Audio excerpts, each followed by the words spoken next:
Ya, jadi novel Rumah Kaca karya Pramudia Anantatur ini berkisah tentang gerak-gerik Minke yang terus diawasi oleh tentara kolonial Belanda. Jadi novel Rumah Kaca ini merupakan seri keempat dari tetralogi Buru karya penulis ternama Indonesia Pramudia Anantatur.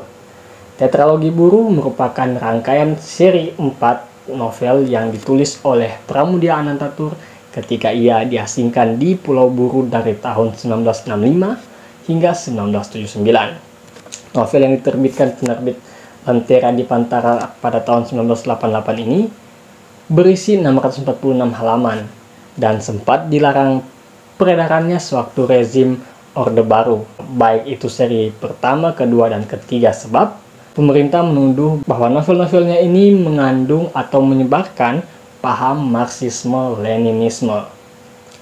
Jadi novel dengan jumlah halaman 646 halaman ini mengisahkan dengan sudut pandang Djaqus Pangemanan yang merupakan komisaris polisi kolonial Belanda yang ditugaskan untuk mengawasi Minke. Jadi Djaqus melakukan pemboikotan terhadap usaha jurnalistik Minke di Medan Priai dengan cara mengumpulkan arsip dokumentasi mengenai gerak-gerik serta tindak tanduk apa saja yang dilakukan oleh Minke. Tentunya misinya adalah untuk mencari kesalahan Minke. Namun, untuk menyeret Minke ke penjara, memang kenyataannya tak semudah membalikkan telapak tangan. Bahkan Djaqus mengalami pergolakan batin setelah ia membaca lembar demi lembar arsip yang ditulis oleh Minke. Bahkan ia pun sempat berpikiran bahwa jangan-jangan memang bangsanya sendiri yang melakukan kebiadaban ini, dan hal tersebut membuat Djaqus menaruh simpati kepada Minke, sehingga dia terus mencari tahu dan mempelajari arsip-arsip tersebut. Ternyata dalam arsip itu ia tidak menemukan satu hal pun yang bermuatan provokasi massa atau ide-ide kriminalitas lainnya yang dituduhkan oleh Robert Surov. Nah, sebaliknya, ia akhirnya menaruh simpati, bahkan ia menjadi kasihan kepada Minke dan Nyai Ontosoro mengenai apa yang mereka perjuangkan selama ini.